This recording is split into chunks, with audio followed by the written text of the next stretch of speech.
un petit QuickTime pour vous expliquer le fonctionnement de Text Expander qui peut être un complément intéressant à Markdown et à plein d'autres et autres traitements de texte.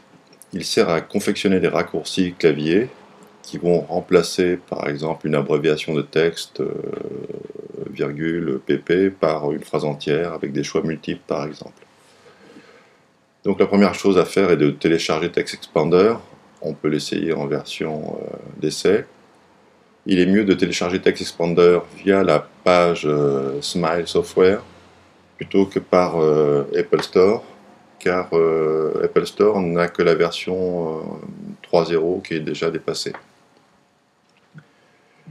Une fois qu'on a téléchargé cette version et qu'on l'a installée, il y a quelques raccourcis qui sont déjà créés. Et par exemple, je pourrais...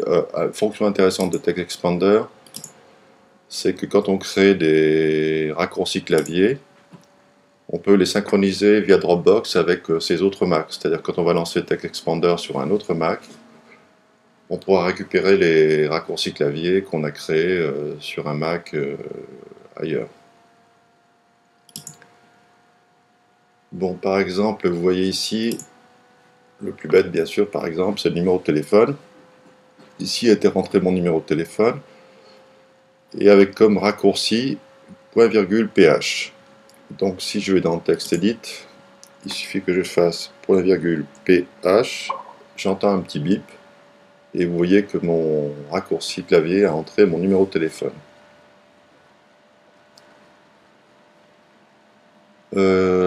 Donc ça c'est l'utilisation basique et toute simple.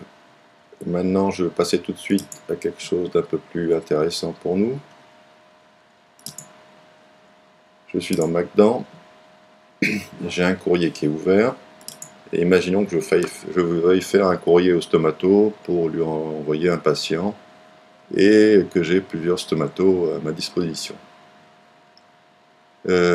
En plus, autre problème, c'est qu'avec les raccourcis, il faut se rappeler les raccourcis, point virgule, stomato, on peut éventuellement se passer des raccourcis parce que dans la barre de menu ici, on peut avoir groupé ces raccourcis par dossier. Par exemple, là j'ai créé un dossier Markdown avec les raccourcis pour Markdown. Et par exemple, là j'ai créé un raccourci stomato, mais j'ai pas mis de raccourci de rappel. Donc il suffit que je clique dedans, et le voilà qui se présente à l'écran.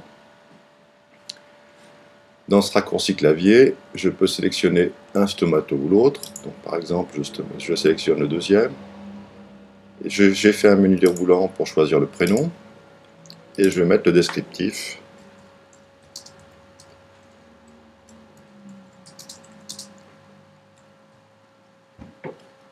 Voilà. Une fois que j'ai fait mon choix, je fais OK. Aussitôt, le texte s'est inscrit dans le courrier Markdown. Ça peut être intéressant puisque tout ça peut se développer à l'infini.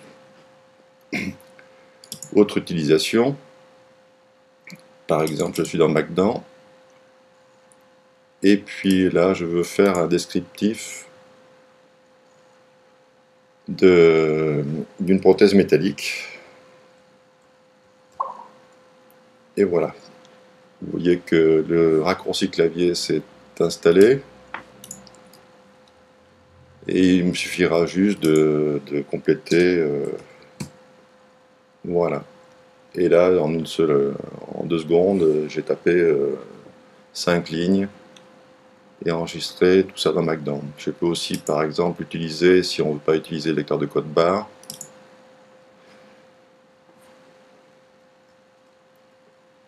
voilà, par exemple, là, je me suis fait un raccourci clavier pour choisir quel composite j'ai utilisé pour ce patient.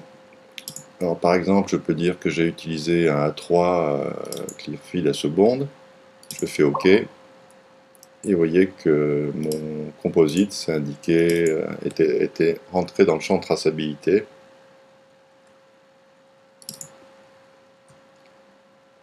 Tout bêtement. Imaginons que ça soit une reconstitution foulée. Je vais faire pour moi mon raccourci, ça je m'en rappelle, c'est $RM.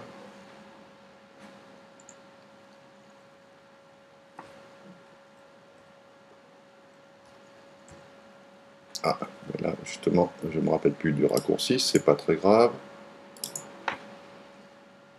Puisqu'il suffit d'aller dans le menu déroulant, ici, maintenant,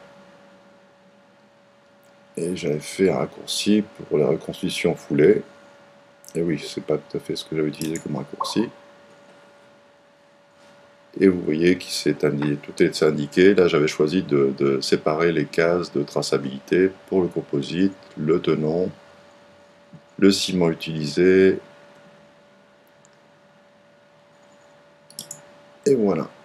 Donc, j'espère vous avoir expliqué un petit peu comment ça pouvait fonctionner. Personnellement, je l'utilise pour la traçabilité des produits, mais le lecteur de code barre, c'est peut-être aussi simple. Enfin, c'est un choix. Pour les courriers, pour se mémoriser, on peut mémoriser sa signature et la coller en bas d'un courrier. On peut mémoriser tout ce qui sert le plus souvent, et après savoir si c'est utile, et bien, il suffit d'aller dans les statistiques.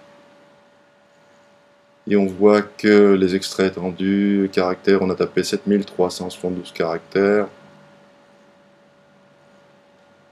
Et bon, je sais pas trop comment ça fonctionne, mais bon. Voilà.